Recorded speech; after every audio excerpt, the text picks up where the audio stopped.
Merci beaucoup pour cette présentation. Je voudrais d'abord remercier le département de traduction et d'interprétation de l'Université de Grenade de m'accueillir aujourd'hui.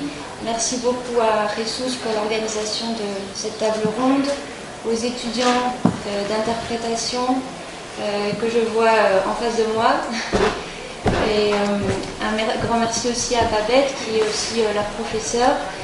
Puis je voudrais remercier Marianne qui m'a invitée cette semaine dans ses cours de traduction. Et c'est vraiment une expérience très enrichissante de pouvoir échanger nos méthodes de travail. Et je vais revenir certainement avec beaucoup d'idées à Paris. Donc je suis vraiment très contente d'être ici cette semaine.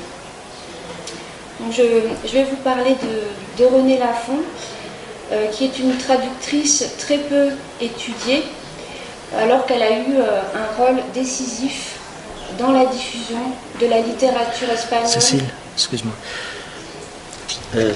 Disculpen, he olvidado pedir permiso para la grabación. Se está grabando con la cámara, pero queremos tener una segunda grabación también de la sesión en Zoom. Entonces, si nadie se opone, procedemos a grabar a partir de ahora. Y disculpar la interrupción, pero tenía que haberlo hecho antes. Puedes seguir por donde ibas.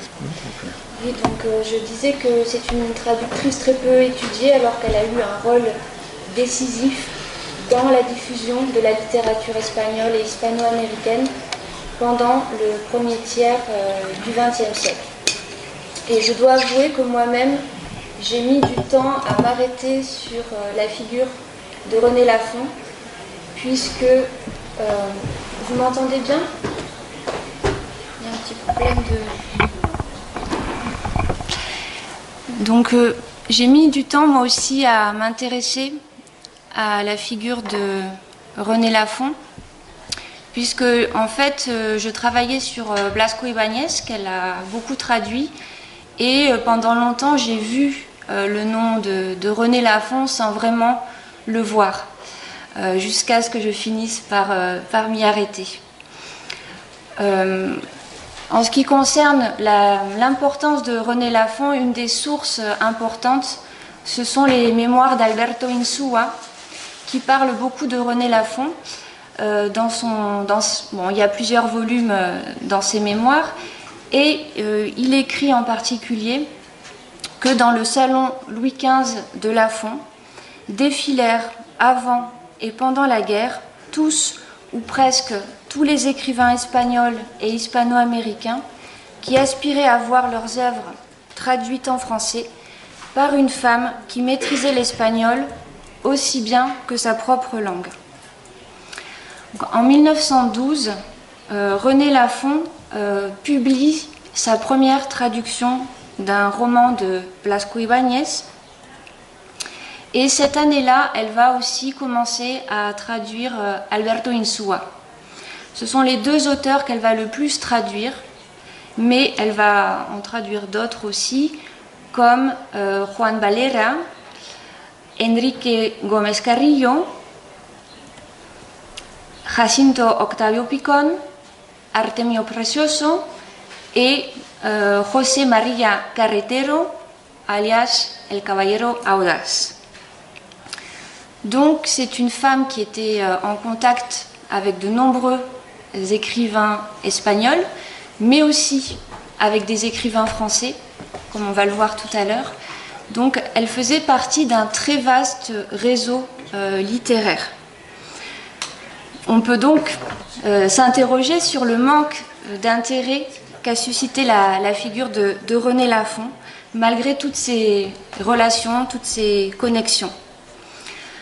Alors, une première explication de ce manque d'intérêt serait son métier, puisqu'elle était traductrice, et que la traduction, encore aujourd'hui, est très certainement à tort, et parfois considérée comme une activité secondaire.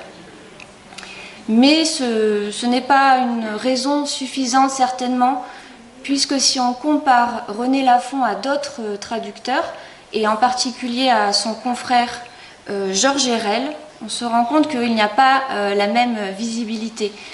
Georges Herrel a beaucoup plus été travaillé que René Lafon. Georges Herrel était aussi un traducteur de Blasco Ibáñez. C'est le premier traducteur de Blasco Ibáñez. C'est lui qui va le faire connaître en France au début.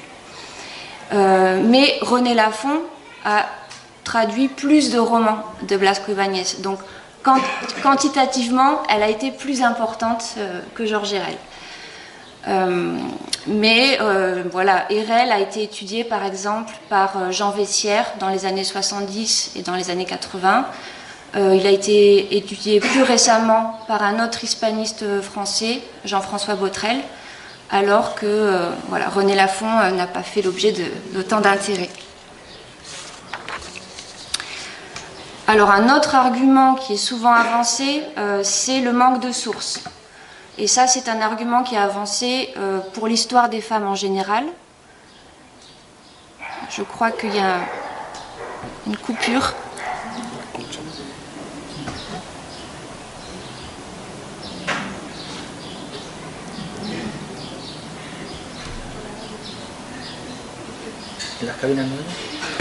Je crois que le micro a cessé de... Ah, ça, c'est revenu.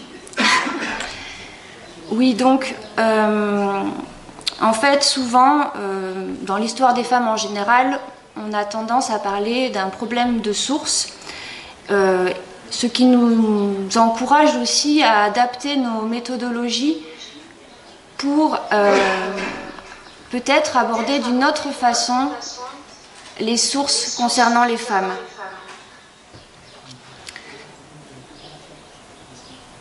Il y a un petit écho, mais je vais essayer de continuer.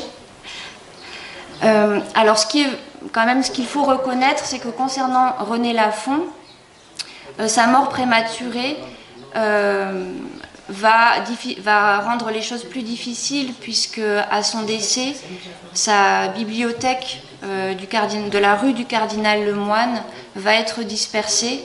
Et donc, cette bibliothèque devait renfermer des ouvrages dédicacés, certainement annotés de sa main, sa correspondance également, et tout cela a été dispersé. Donc ça rend effectivement les choses plus difficiles que dans le cas, par exemple, de Georges Herrel, qui a pris soin de léguer ces documents à la bibliothèque de Troyes, et ça a permis beaucoup d'initiatives pour mieux connaître son travail.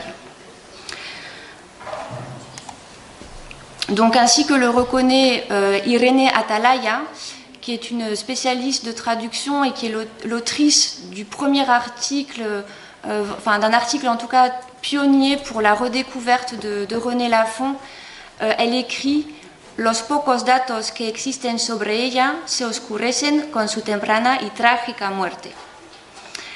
Malgré cela, l'article d'Irene Atalaya permet de retrouver énormément de sources, et donc c'est une base très utile pour poursuivre dans ses recherches au sujet de René Lafon.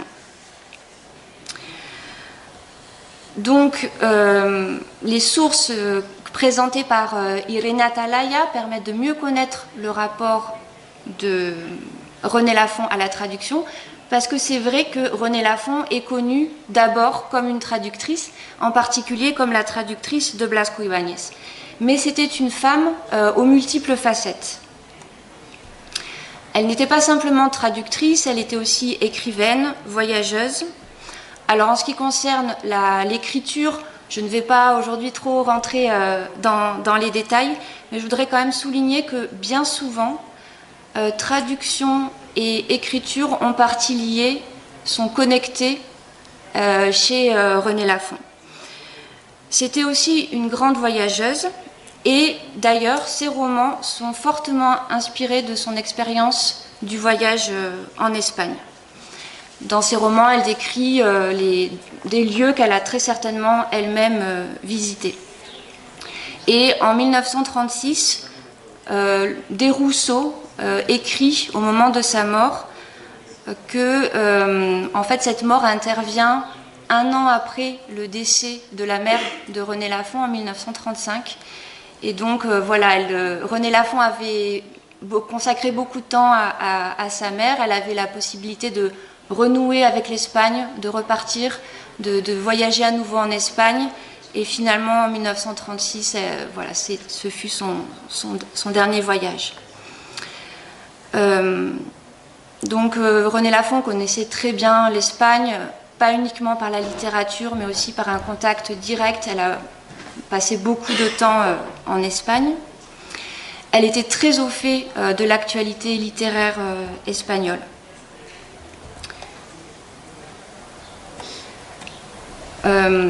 Alors on a ici un autre témoignage qui a été publié en 1925 dans la Novela Semanal, qui est une collection populaire où a été publié un conte, une nouvelle de Renée Lafont. Renata Lafont es antigua amiga de España, la conoce bien, ha recorrido sus regiones, ha convivido con sus gentes, ha leído a sus escritores y visitado sus museos. Después en Francia ha divulgado gustosamente todo cuanto se acostumbró a amar y a comprender: el paisaje, las costumbres, la historia, la littérature, las bellas artes. Et effectivement, donc je disais que les romans de Renée Lafont sont très inspirés de ses voyages. Dans ses mémoires, Alberto Insua explique que souvent Renée Lafont comparait ses propres impressions sur place avec les lectures qu'elle avait réalisées. Elle avait lu en particulier les romantiques français qui avaient diffusé une certaine image évidemment de l'Espagne, et donc d'une certaine façon son œuvre romanesque s'inscrit ou dialogue avec cette tradition littéraire romantique. Il y a un autre aspect important pour comprendre l'ensemble des facettes de Renée Lafont, c'est le fait qu'elle commence toutes ses activités, c'est-à-dire donc le voyage en Espagne, la traduction, l'écriture, au moment où l'hispanisme français est en train de se constituer en discipline académique. Donc elle arrive à une période charnière, disons. Et alors, donc l'hispanisme français se constitue en discipline dans la mesure où il va se doter d'institutions, de revues, et puis en 1900, c'est la première fois que se tient le concours de l'agrégation d'espagnol. Donc Renée Lafont ne va pas passer l'agrégation, à la différence de Mathilde Pomès par exemple. Mathilde Pomès est la première femme agrégée en France en 1916, pendant la Première Guerre mondiale, ce qui n'est pas un hasard, puisque les hommes sont partis sur le front, donc la place est libre d'une certaine façon pour les femmes, ça a permis une certaine avancée. Donc Renée Lafont ne va pas s'orienter vers l'agrégation, elle ne va pas s'orienter non plus vers l'enseignement.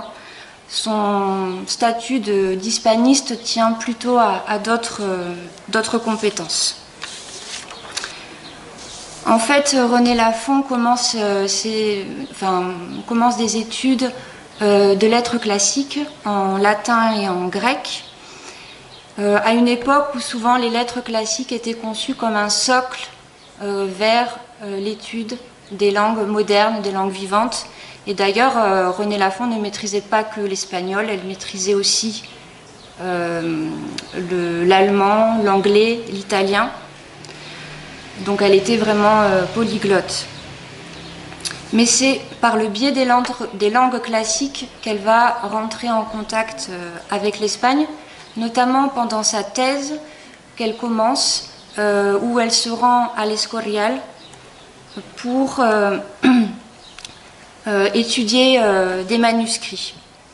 Et à ce propos, Geneviève Bardot écrit aussi au moment de sa mort, en 1936, que Renée Lafont a passé une grande partie de sa vie en Espagne, où, je cite, l'entraînait son goût de tout ce qui était classique.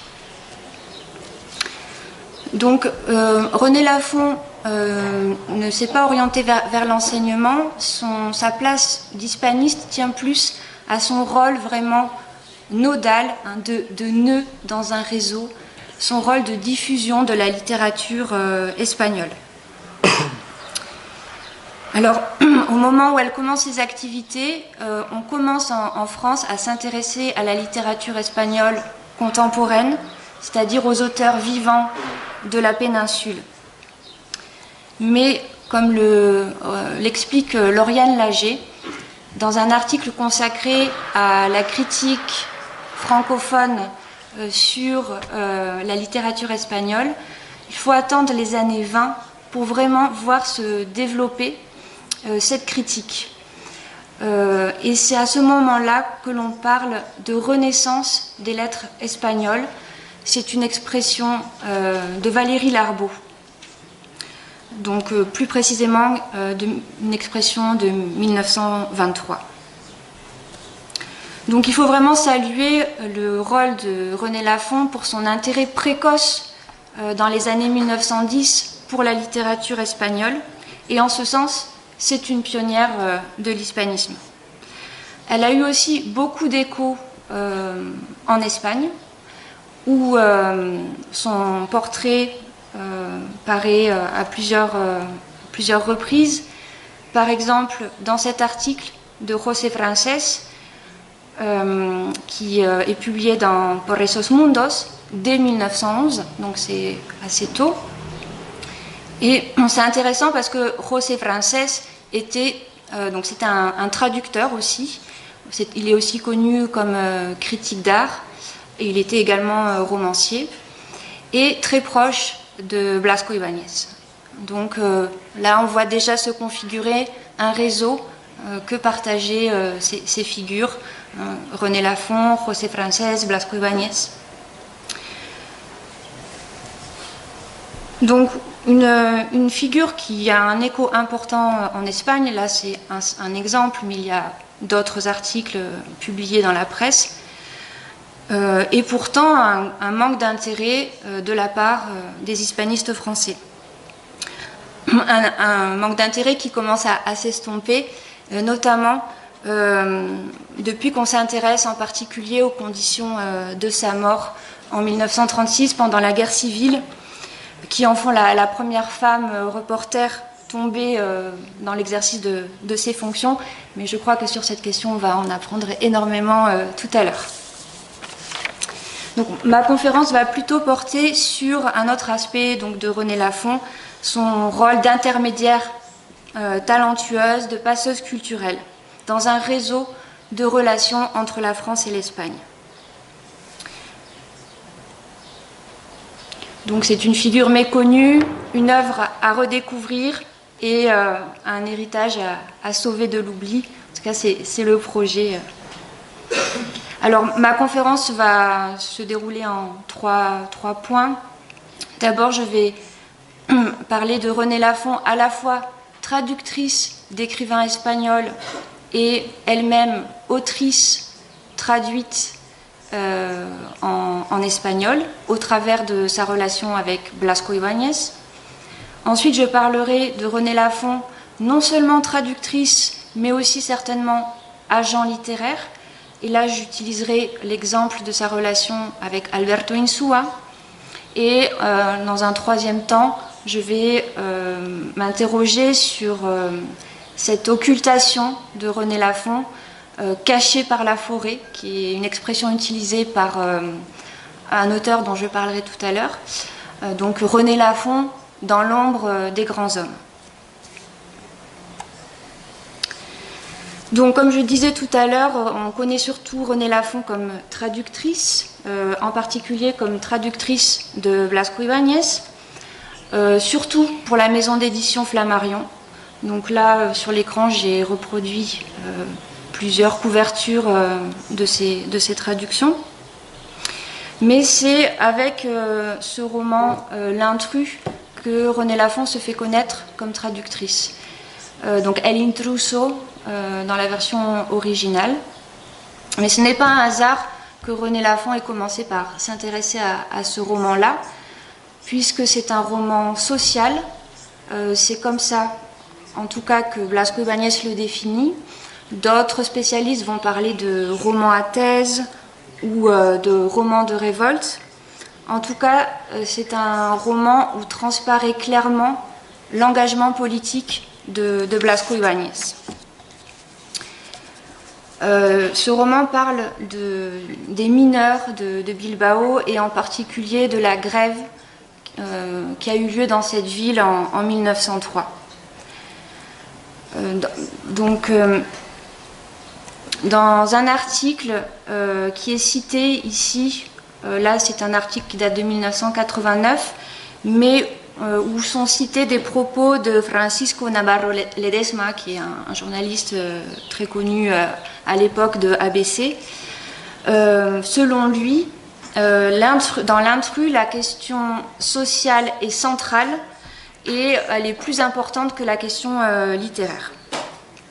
Alors peut-être que même on pourrait dire que René Lafon était encore plus admiratif du Blasco Ibáñez républicain engagé que du Blasco Ibáñez écrivain. Je ne sais pas ce qui prédominait, mais en tout cas ce qui est sûr, c'est qu'au-delà de l'affinité littéraire, il y avait aussi clairement une affinité idéologique. Donc René Lafon traduit avec beaucoup d'enthousiasme l'œuvre de Blasco Ibáñez, mais elle va aussi parfois être son interprète. Blasco Ibáñez maîtrisait le français, mais de façon, disons, assez approximative. Et par exemple, lorsqu'il s'agissait de donner une interview, il fallait un vocabulaire peut-être plus précis. Il aimait bien être accompagné de René Lafon en tant qu'interprète. Et c'est le cas, par exemple, dans une interview pour Le Temps en 1912. Donc en 1912, René Lafon est déjà l'autrice d'un premier roman, L'Appel de la mer, qui a été publié chez Vers et Prose en 1910. Et certainement ce roman a eu un certain succès puisque l'édition que j'ai à la maison est déjà la 3e édition. Donc c'est un roman qui a été réédité. Il faut citer aussi un autre roman, beaucoup plus tard, en 1924, chez Albin Michel, Les forçats de la volupté, et en 1925, La muerta de amor, qui est publié en espagnol. À ma connaissance, il n'a pas été publié en français, et donc il est publié dans la collection populaire La novela semanal, que j'ai déjà évoquée tout à l'heure. Donc entre L'Appel de la mer en 1910 et La muerta de amor en 1925, donc dans ces 15 années, certainement qu'il y a eu d'autres publications. Peut-être L'Évadé, qui est un titre qui est annoncé dans l'édition de Vers et Prose. En 1924, la maison Albin Michel indique encore que ce titre est en préparation. Donc peut-être n'a-t-il jamais été publié. Pour ma part, je ne l'ai pas retrouvé. Je ne sais pas si peut-être Pablo l'a trouvé. Non, tampoco. Non. Et il y a un autre titre, Ces demoiselles, qui est aussi annoncé en préparation, mais que je n'ai pas retrouvé. Donc peut-être qu'ils n'ont pas été publiés. Il y a en revanche un autre titre qui s'intitule Vers la vie. Je ne l'ai pas trouvé, mais par contre, il a été publié sous la forme d'un extrait en espagnol en 1911 dans une revue. Donc peut-être que René Lafon l'avait commencé, qu'elle ne l'a pas terminé, ou peut-être qu'il a été publié et qu'il faut le retrouver. En tout cas, on y apprend que ce roman c'était le journal intime d'une jeune femme qui racontait les déboires de son mariage. Donc on voit que dès les années 1910, René Lafon s'apprêtait à commencer une carrière d'écrivaine, ce qui a été très peu commenté jusqu'à présent. Ses œuvres n'ont jamais été rééditées, sauf dans un ouvrage très récent qui s'intitule « Caché par la forêt », où Éric Dussert sauve de l'oubli l'œuvre de 138 femmes. Et parmi ces femmes, donc il y a bien sûr René Lafon, et il y en a deux autres, en particulier Myriam Hari et Marcel Tiner. Donc Myriam Hari en particulier était connue pour avoir été la première lauréate du prix La Vie Heureuse, qui est en fait devenu le prix Femina. Et en fait, ce prix a été créé suite à son rejet. Enfin, elle n'a pas pu avoir le Goncourt à l'époque en raison de sa condition de femme. Mais voilà, il y a eu ce prix pour revendiquer cette possibilité. Et en fait, ce qui rapproche ces trois femmes, Marcelle Tiner, René Lafont, Myriam Hari, c'est qu'elles ont toutes les trois été publiées par Blasco Ibáñez. Et même René Lafont a été publiée plus tôt, puisqu'elle est publiée avant la Première Guerre mondiale par la maison Sempere, que Blasco avait fondée à Valencia avec Francisco Sempere, alors que Myriam Hari et Marcelle Tiner sont publiées après la Seconde Guerre mondiale dans la maison Prometeo, qui est créée aussi avec Sempere et un autre associé en 1914.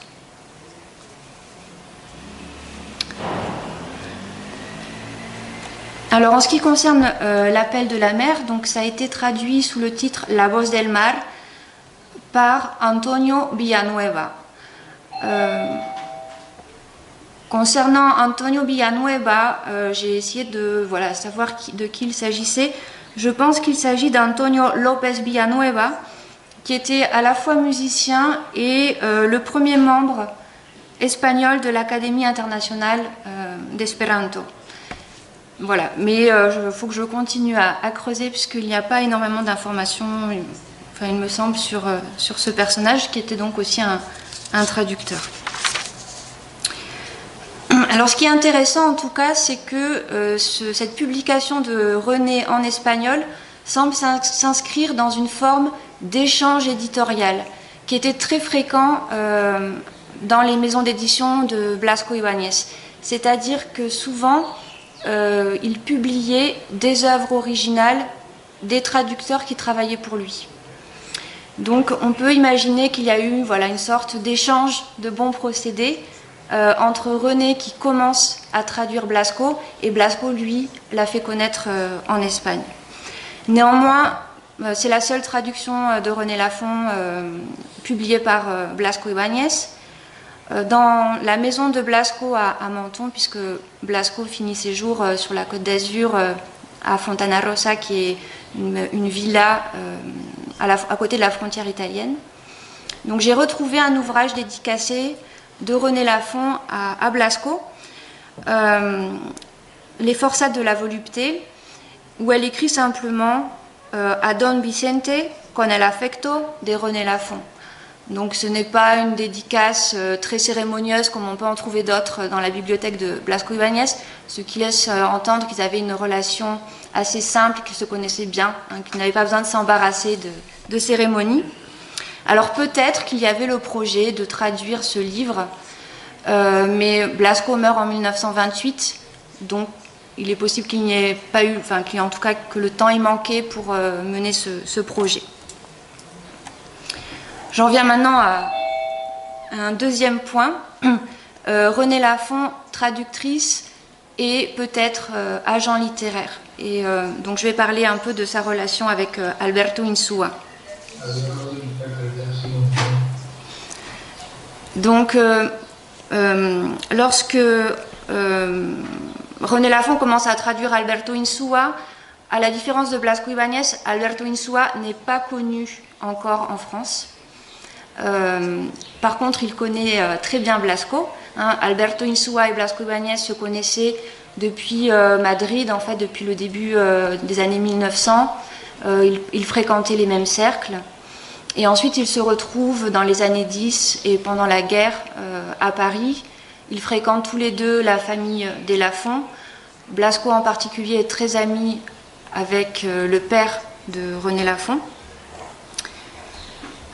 Et ils vont donc souvent à leur appartement de la rue Cardinal Lemoine. Donc peu de temps après avoir commencé à traduire Blasco, René Lafont commence à traduire Insua. Alors elle a traduit plusieurs ouvrages. En 1913, paraît chez Talandier Le démon de la volupté, El demonio de la voluptuosidad. Donc là, j'ai mis sur le PowerPoint une édition postérieure, c'est une réédition de 1926. Dès l'année suivante, en 1914, est publié Las flechas del amor, Les flèches de l'amour. Donc ce roman est préfacé par Maurice Barrès et le roman antérieur était préfacé par Rosny Jeune. Donc ça, c'est aussi quelque chose d'important puisque, on va le voir, c'est grâce à René Lafon qu'on a eu ces deux préfaces.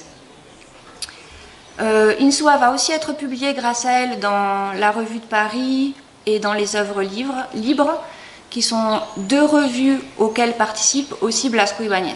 Donc encore une fois, on se rend compte qu'ils font partie du même réseau littéraire. En particulier, Insua publie La femme et la poupée.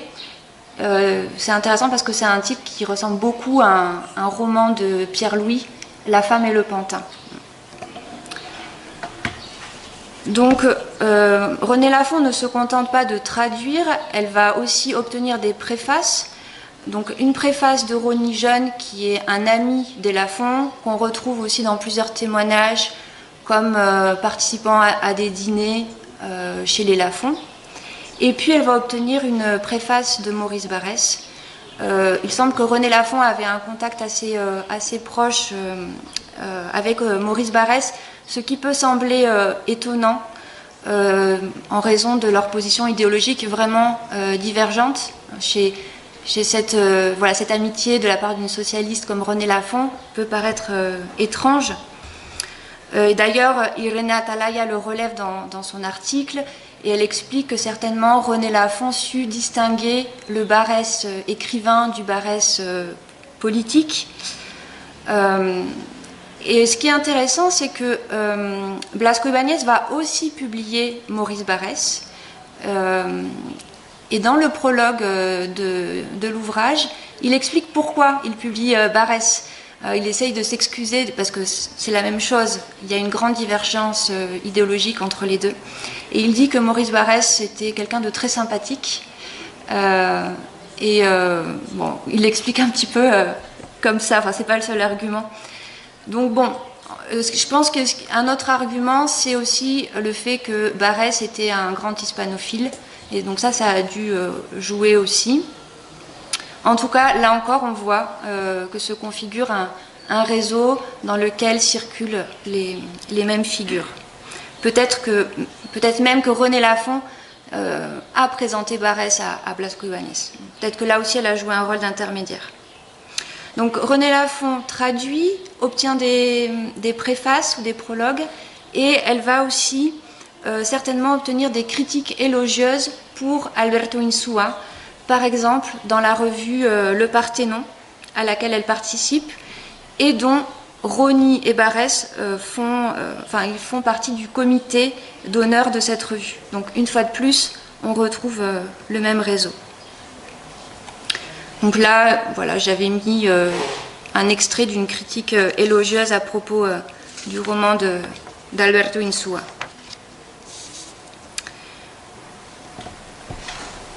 Et un dernier élément, en fait, René Lafon va aussi démarcher les éditeurs. C'est ça, Insua l'explique dans ses mémoires, c'est-à-dire que c'est elle qui fait les démarches pour proposer les traductions, pour convaincre les éditeurs. Donc à bien des égards, on peut la considérer vraiment comme un agent littéraire, alors que ce terme n'est jamais employé dans les sources que j'ai pu consulter pour parler de son travail. Donc j'en viens maintenant au dernier point, René Lafon caché par la forêt. Donc René Lafon n'est pas simplement obscurci, sa figure n'est pas simplement obscurcie par sa mort prématurée ou par le manque de sources. Je pense qu'il y a aussi un problème qui est lié au silence des sources mêmes. Dans la mesure où les témoignages dont on dispose aujourd'hui sont surtout des témoignages marqués par un point de vue masculin dans une société où domine un ordre patriarcal. Et à bien des égards, cela contribue à occulter des facettes de René Lafon, c'est-à-dire des éléments de sa trajectoire, ses conditions de travail aussi, on a peu d'informations, ses aspirations et de façon générale sa personnalité intellectuelle. Donc parmi ces ombres projetées sur René Lafon, il y aurait d'abord peut-être l'ombre de son père. Alors certainement que René Lafon avait une relation très proche et peut-être complice avec son père, puisqu'il l'initie aux études, lui-même était très inséré dans un réseau universitaire et littéraire certainement. Mais ce qui frappe, c'est que dans pratiquement tous les témoignages, sans cesse on rappelle que Renée est la fille de son père. Comme si il fallait expliquer cette sorte d'anomalie de René Lafon d'avoir fait des études, il fallait l'expliquer par son père. Donc par exemple, en 1936, Desrousseaux écrit « La forte instruction que son père s'était plu à lui donner l'avait conduite aux études supérieures moins abordées alors qu'aujourd'hui par les filles. » Et dans le prologue de La Muerta de Amor, on a encore la présence du père de René Lafon qui lui aurait transmis sa passion pour l'Espagne parce que lui-même descendrait d'une famille originaire de la frontière espagnole. Donc ça c'est un premier élément. Ensuite il y a bien sûr l'ombre d'Alberto Insua, notamment dans les mémoires qu'il écrit, qui nous apprennent énormément de choses sur René Lafon, mais comme le remarque aussi René Atalaya, c'est son point de vue masculin qui domine. Alberto Insua écrit par exemple et à propos de femmes de Paris, le lecteur de ses souvenirs s'étonnera peut-être que je n'ai pas à nouveau mis en avant la sympathique figure de René Lafon. Donc, malgré l'intelligence remarquable de René Lafon, dont il parle aussi, René reste avant tout, aux yeux d'Alberto Insua, une femme. Et ça, c'est quelque chose qu'on retrouve aussi dans beaucoup de témoignages, d'articles de l'époque, en particulier dans la presse. Par exemple, on le retrouve dans les propos de Federico Garza Sanchez qui publie un article dans La Esfera. Bien sûr, il est question de toutes les qualités de René Lafon, mais il précise que René Lafon possède une féminité exquise, malgré que son talent et son énergie la situent parmi ses collègues hommes. Donc, on a cette supposée opposition masculin-féminin qui est d'abord résolue ou interprétée par le fait que René Lafon serait une Amazone.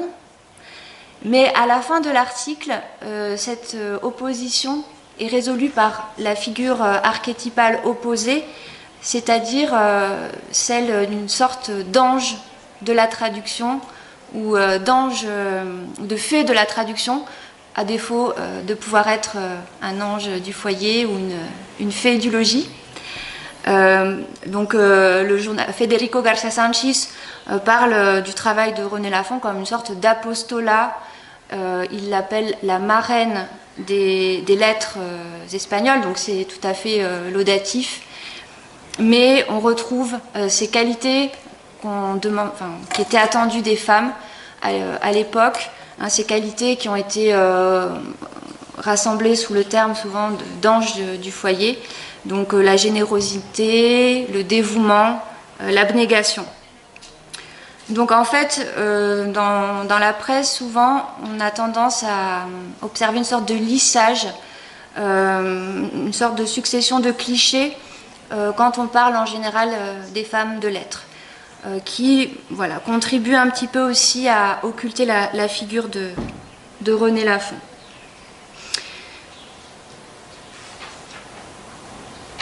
Donc pour conclure brièvement sur cette figure de René Lafon qui était une figure aux multiples facettes. Alors il faut quand même souligner la polyvalence de René Lafon, on peut comprendre de plusieurs manières. Bien sûr, sa passion, son engagement pour la littérature espagnole et l'Espagne en général. Mais si elle a été à la fois journaliste, écrivaine, traductrice et interprète, c'est peut-être aussi pour des questions économiques dont je n'ai pas beaucoup parlé, mais c'est un aspect important. Et il faut aussi parler de ses propres ambitions, ses ambitions littéraires, qui ont certainement, dans une certaine mesure, en tout cas, été frustrées. Donc on a une carrière souvent qui a été mise au service ce qu'on appelait le génie masculin, et qui en plus a été brisée évidemment par sa mort prématurée. Mais il faut bien insister sur le fait que René Lafon est un nœud décisif dans les relations littéraires entre la France et l'Espagne, une grande passeuse culturelle qui certainement a aussi adapté ses talents aux possibilités données aux femmes de l'époque.